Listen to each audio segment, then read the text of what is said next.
Well, I've noticed confession time. Any therapists in the room? Thank you. You can all be therapists. I've noticed that there's a misalignment between what I believe and what I do. There's a misalignment between my belief and my behavior. So, example, I'm very well versed in how we as humans should eat if we want to be healthy. All right, there's a lot of great stuff out there. I follow a guy named Dr. Mark Hyman, and basically you want to eat, right? We most of us know this. You want to eat as close to how God made it as we can. And so I am very well versed and very knowledgeable, and I believe, and I know that in the United States of America, 81% of the food that we have available is processed, or some would say ultra processed. Not good for you. And so I know that. So I have a firm belief in how I should eat. I also realize that when I'm downtown and I walk by Greaseburger, that there's a magnetic pull that grabs my inner soul and it pulls me in. And I also realize when I open the menu, I don't need the menu because I need double, I need cheese, and I need bacon, and a fried egg, right? And so there's this disconnect, right, between what I know, right, I really believe is true, how we should eat, and then how I actually eat or how I actually behave. There's a disagreement.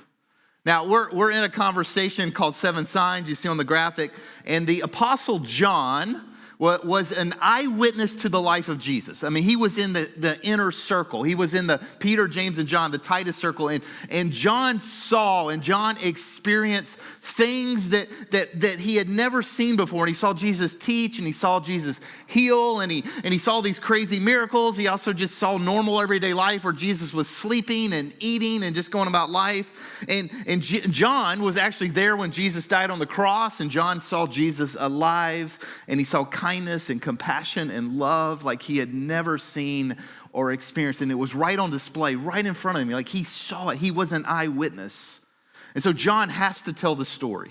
And so John writes his account. He writes his account, his firsthand account of the life of Jesus. And he's like, I want you to know this. I want you to experience it. I want you to feel what I feel. So here's John. Remember, John was a fisherman. He left his father's fishing business because of something that he saw, and he outlived all of the other apostles. In fact, most historians believe he was the last remaining apostle who was alive. He was exiled to an isle called Patmos. And so John writes his account, but John just doesn't tell you why or what to believe. He's actually going to say, hey, let me tell you why you should believe it.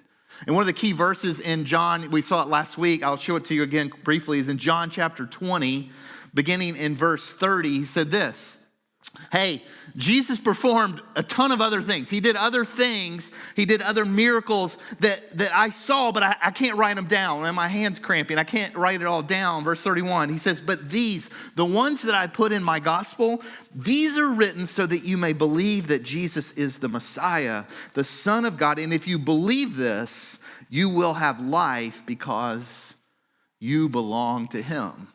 And John's saying, hey, I don't want you just to believe. I want you to believe because Jesus, I am convinced, John says, that Jesus is the Messiah, the Son of the living God. He's exactly who he says he is. And I want you to know and experience that too. And he says the result of that is that when you do believe and you surrender, make Jesus the leader of your life, he becomes your leader and ruler. And he says you begin to have the life that you are actually created to live. And you have life because he says you belong to him. And so there's this sequence that John kind of uses, we introduced last week. When he tells his gospel, there's a sequence that he uses, and you'll see it on the screen right here. And there's these events that he tells of these stories. He tells these experiences that he was an eyewitness to.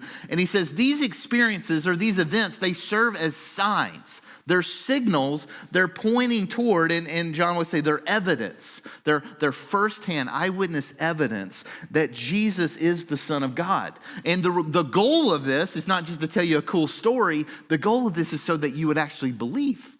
And so that you would actually believe that Jesus is who he says he is. And by believing, he says that your trust or your confidence or your faith in him would grow and grow and grow. And so again, our goal in this series, our goal at SoFlo Church is that if you're a follower of Jesus, that you will just continue to grow and grow in your faith, that you'll put more and more of your chips into the center of the table and go, hey, I want to go all in with Jesus. I want to believe and behave as if he is who he says he is.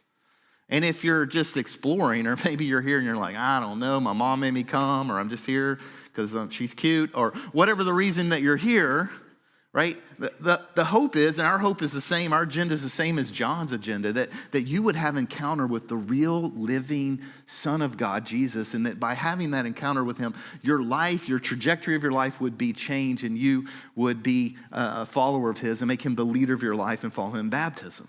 And so here's John.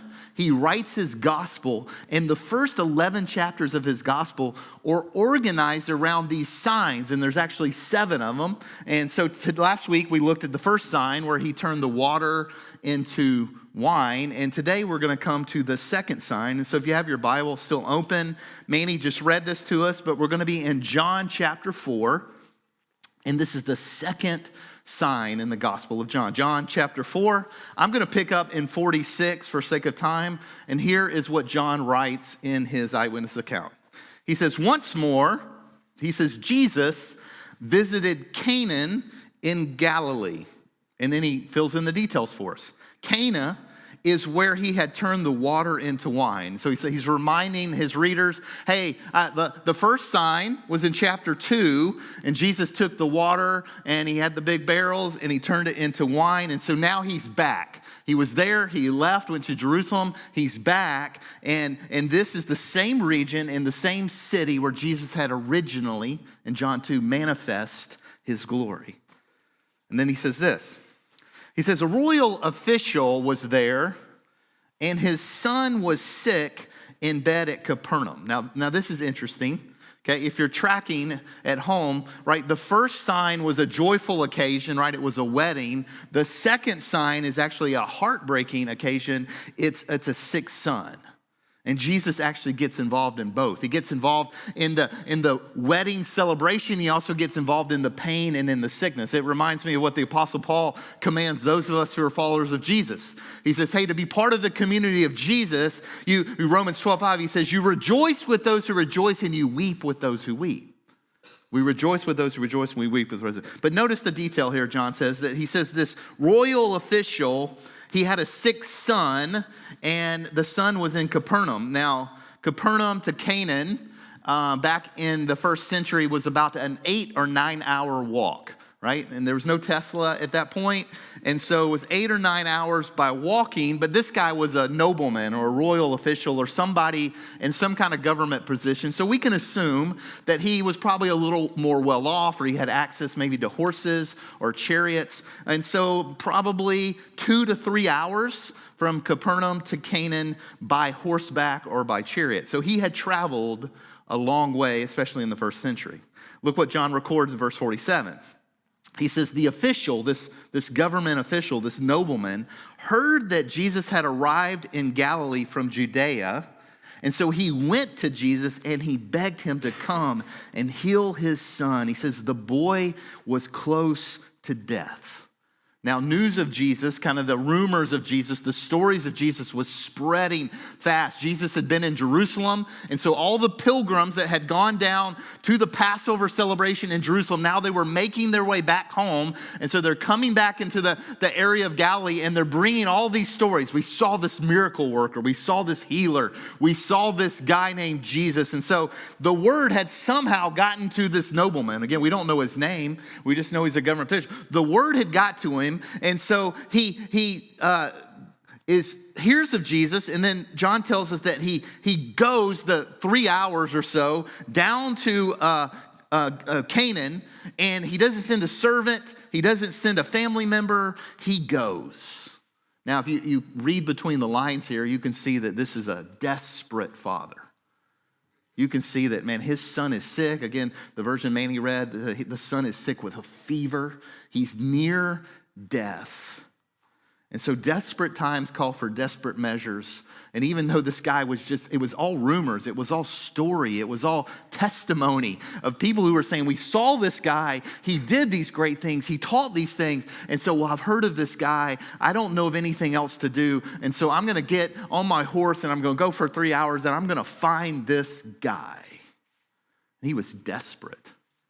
When was the last time you did something that desperate? Like, this is my only hope. I don't know of any other way. If I don't do this, I will move heaven and earth. Everything else takes a back seat. This is what matters. Desperate. So you can see the scene that John lays out here in John 4. He sees this guy somehow in the midst of all of the people and all the crowd. He sees Jesus. And the sense you get here reading kind of the original language is that this guy, this government official, that he falls on the ground in front of Jesus. And he says, Jesus, my son is dying. Please, please, please, please help. You must come with me. And the verb tense here in this verse is like pleading over and over and over and over. It's kind of if you got young kids, please, please, please, ice cream, ice cream. Or like, no, right? And this guy is just pleading.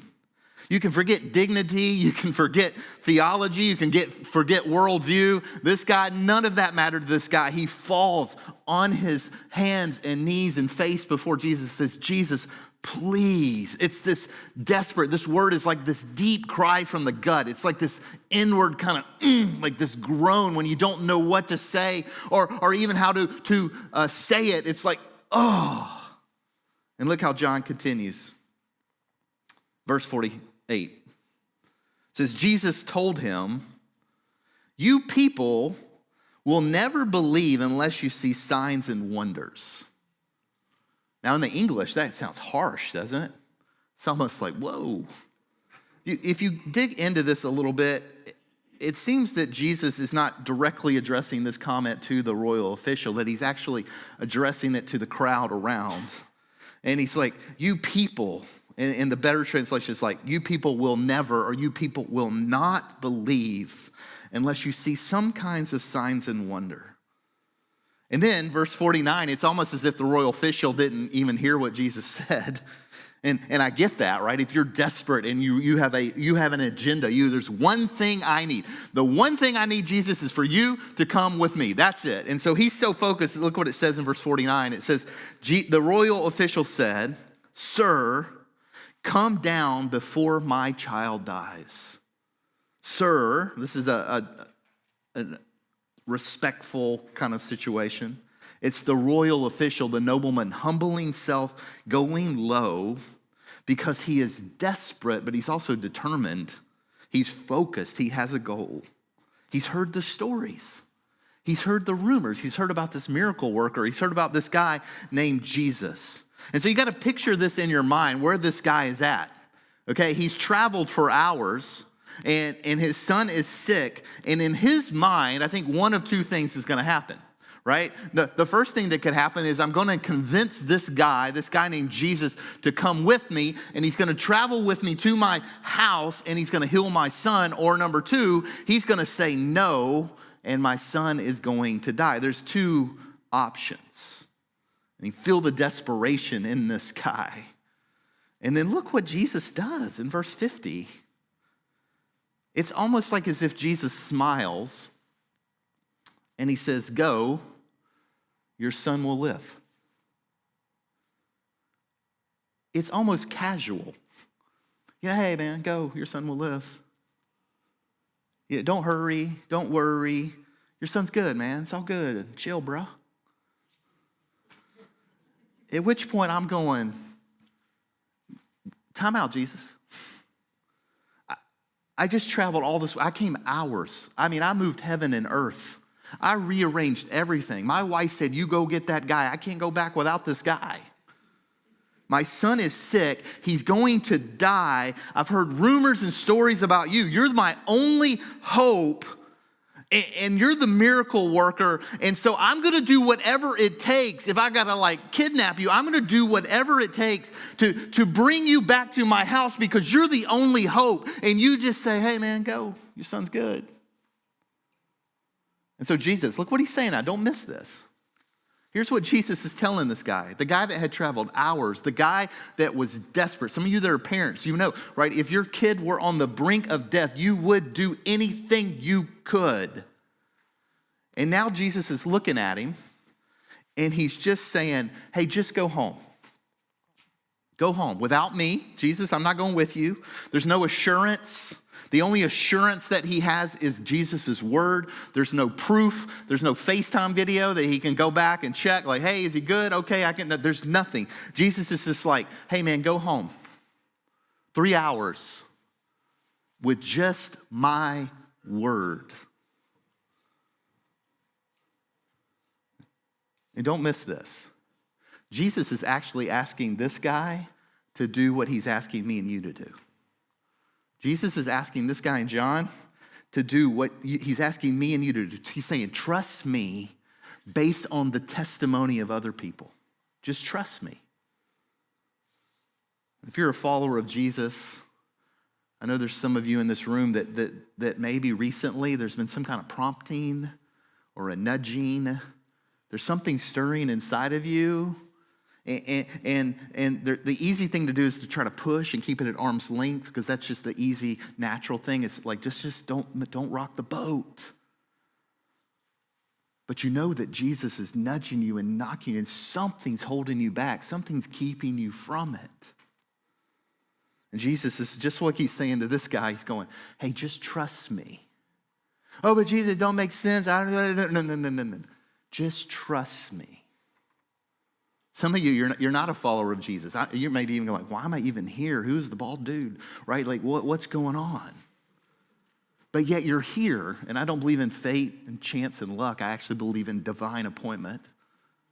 And some of you are here, and there's been this nudging, this tugging, and there's something inside of you like, well, I just have so many questions and doubts, and I don't know, and this doesn't all make sense. And yet Jesus is like drawing you to himself. He's like, come, give me your life. I want you to live the life you were created to live. And yet you're holding back, you're resisting. And he's saying the same thing to you, and he's saying the same thing to me that he said to this guy. He's going, just trust me. And Jesus says to you, Jesus says to me, go. Go live the life you were created to live. Go be extravagantly generous. Go be the first one to cross the barrier and reach out your hand. Go and love when no one else is loving. Go and speak when no one else is speaking. Be the first one to stand up for, to share my love. This is where we live. This story is our lifetime reduced to one day. It resonates with me. About 13, 14 years ago, my wife and I were living a really nice, cushy existence. We were on staff at a big church and had a big house. Was that like 3,000 square feet? Good Lord. That doesn't exist here, right? We were in this big house, right? Nice salary. Things were going good. And all of a sudden, we started feeling this nudge. And then there was a stirring. And at first, it's like, oh, man, did I eat too much Tex-Mex? And then after a while, it kept nudging and nudging. And you realize, okay, God, what are you trying to say? And after a lot of prayer and a lot of counsel and a lot of seeking, he was saying, hey, I want you guys to leave where you're at, the comfort, the steady, the ease of where you're at, and I want you to go to South Florida and help plant a church. Huh? I'm sorry, I need a Q-tip. No, I want you to leave where you're at, and I want you to go. Go. Same thing he told this guy, go. I want you to go.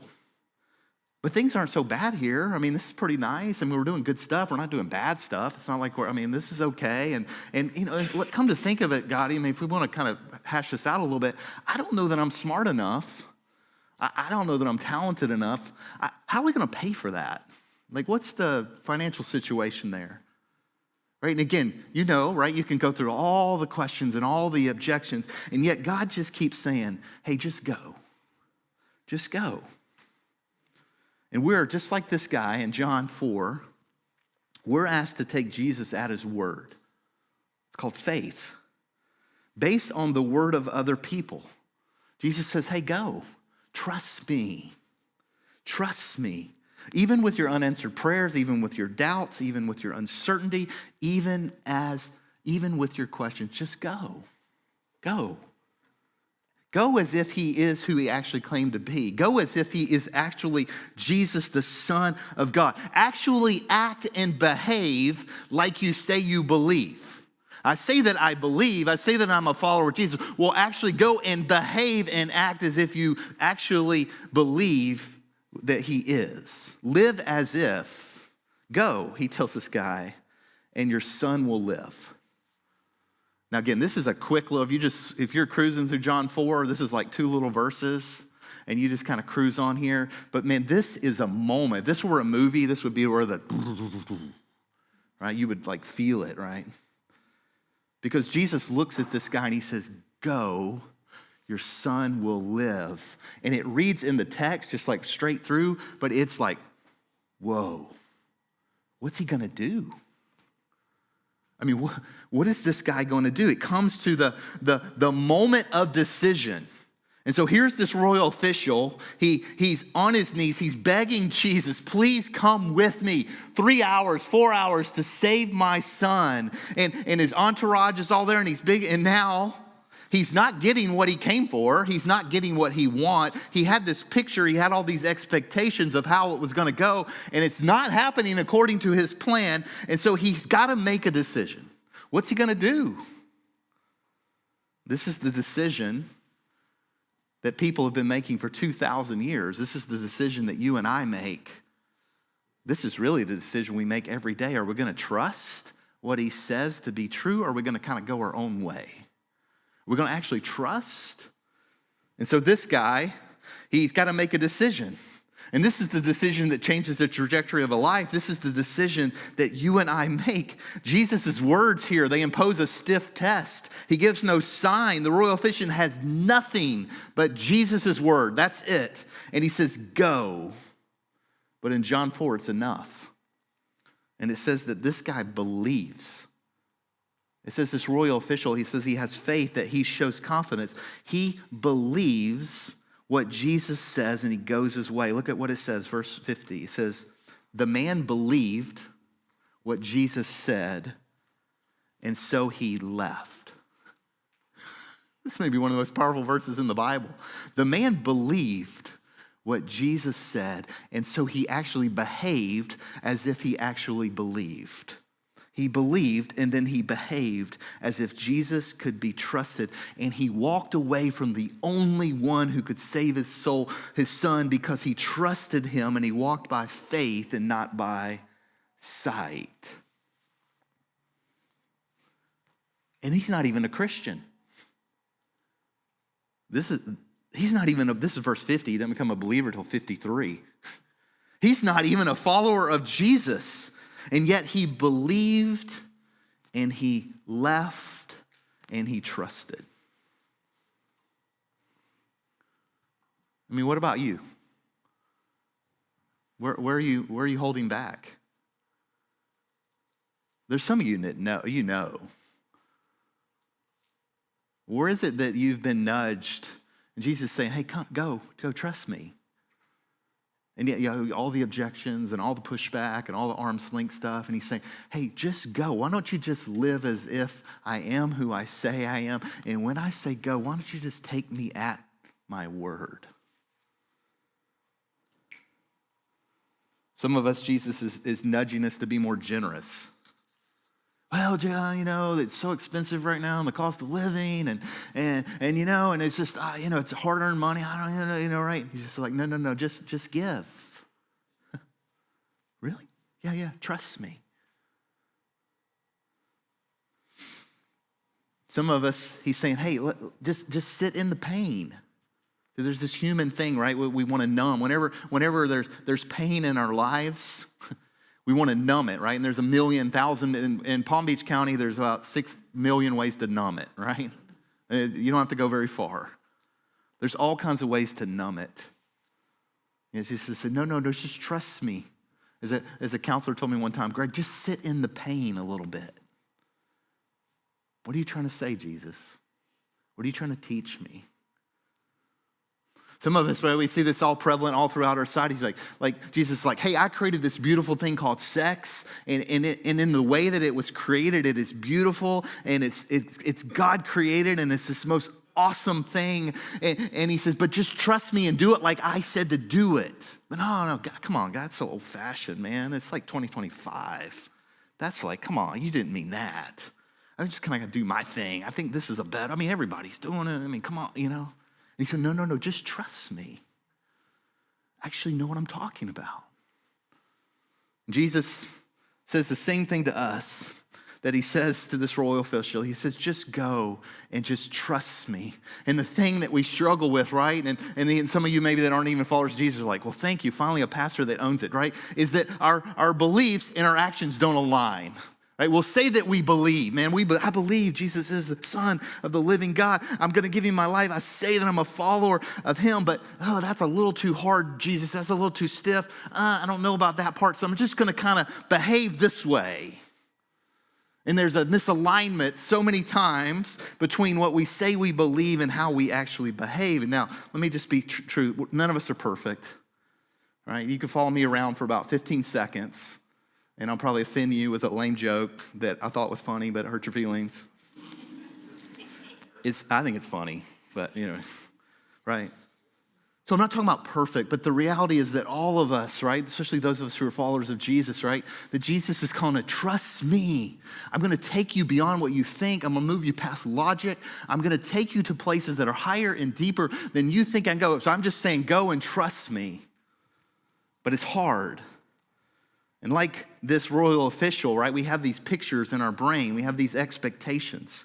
And this royal official, he had this picture, right? I'm going to travel all this time. I'm going to find this guy. I'm going to grab him. I'm going to bring him back. He's going to walk into my house, touch my son, or look at my son, or breathe on my son, and he's going to live. And boom, that's the picture. And yet he gets there, and he begs this guy, and instead of getting what he wanted, the guy just simply says, chill, bro. Just go, man. Your son's good. He didn't come with him. He didn't give him any proof. He just gave him his word. And he said, go. And look how John records the story, verse 51. He says that while that's the royal official, while the nobleman was back on his way home, remember 4 hours, his slaves or his servants, they meet him. And they gave him the news that his boy was living. And he asked them, what time? When did it happen? And they said, yesterday, about 1 o'clock in the afternoon, the fever left him.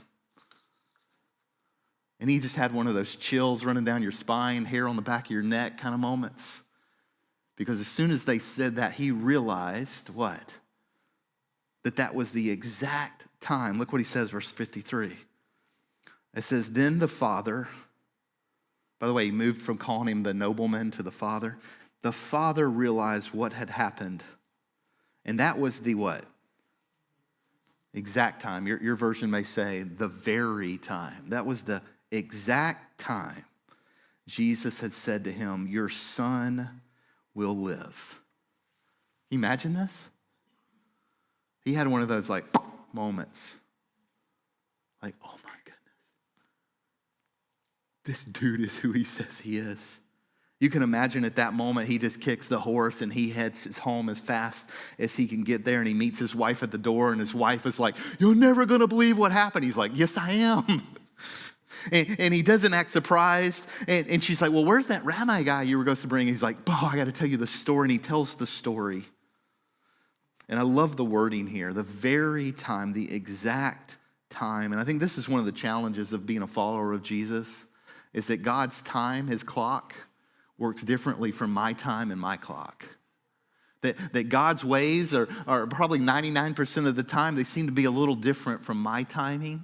I want like the microwave, like the instant, like pour the hot water in and boom, it's all like pray, boom, answered. Let's go, Jesus. But that's not typically how he works.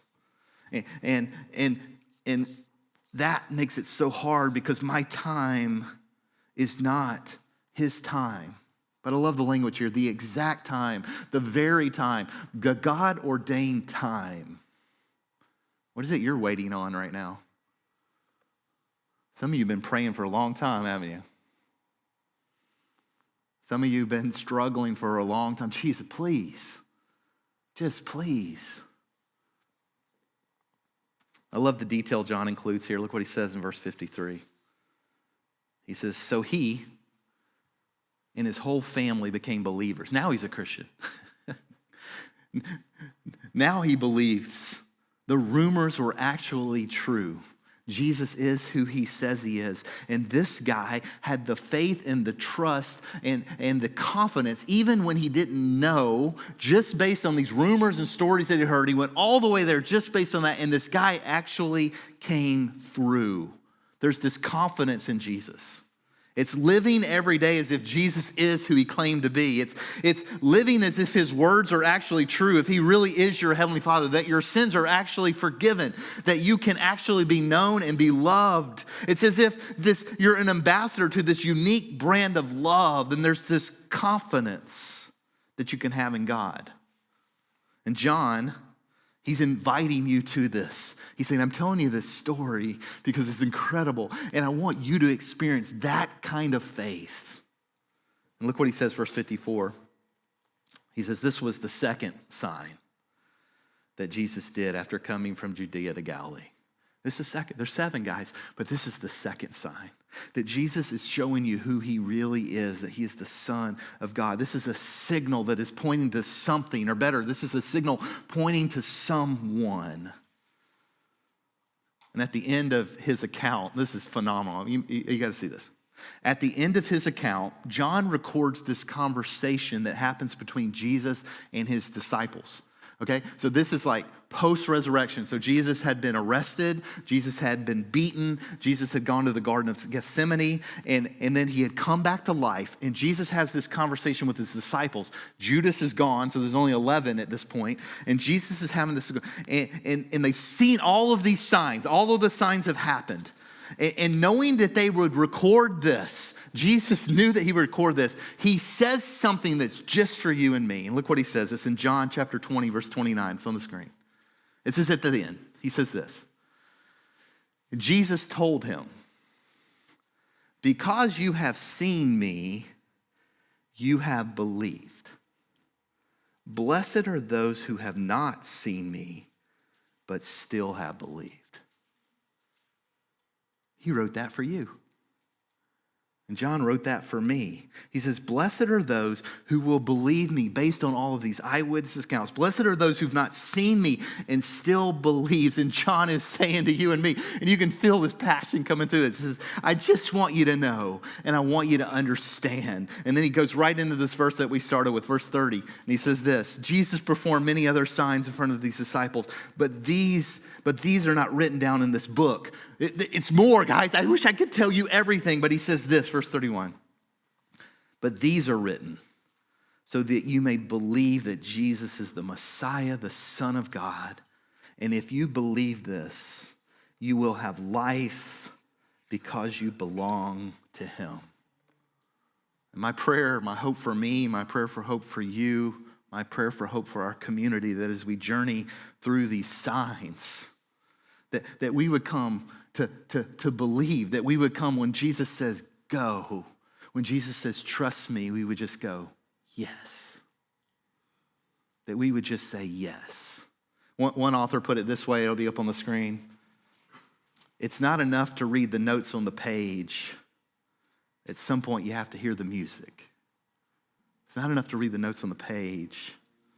At some point, you have to hear the music. My vision for us, vision for our community, my vision for what I believe God is building here is that we'll be a people in 2025 and 26 and 27 and for years to come, a people that live right here in the heart of Palm Beach County, but a people that live other, that people that just have this confidence and this trust in Jesus. And when he says go, even when it doesn't make sense, even when it doesn't add up, even when I can't explain it, he says go, we just say yes. A few weeks ago, I used this illustration, but I think it's so true, right? And some of you done this thing called, you ever done a trust fall? And you know, in a trust fall, right, one person kind of stands up higher, and they'll turn their back, right? And then there'll be people on the ground, and they'll have their arms out. And at some point, they'll say, go. And this person, right, so what's called a trust fall, is, do I trust that you're actually going to catch me? Because if you don't, I will be hurt. And again, I've done these at camps and retreats and all these for years and years and years. You do them with students, right? And there's one key to the trust fall. The whole thing, the whole word trust just hinges on one thing: the knees. It's all on the knees. Because if I trust that you guys are going to catch me, then when I go, I'm going to lock my knees and go straight. If I don't trust, I'm going to do the butt dip thing, right? And go like that, right? And you can tell. I mean, it's a split second. I mean, you can tell who trusts and who doesn't trust. I can sit there and watch 100 of them in a row and go, trust, no trust, trust, no trust, trust, no trust. What would it look like for you to follow Jesus with straight knees? Or if you get 90% straight knees, I'm pretty good. When he says go, trust me, you go, okay, I'm in.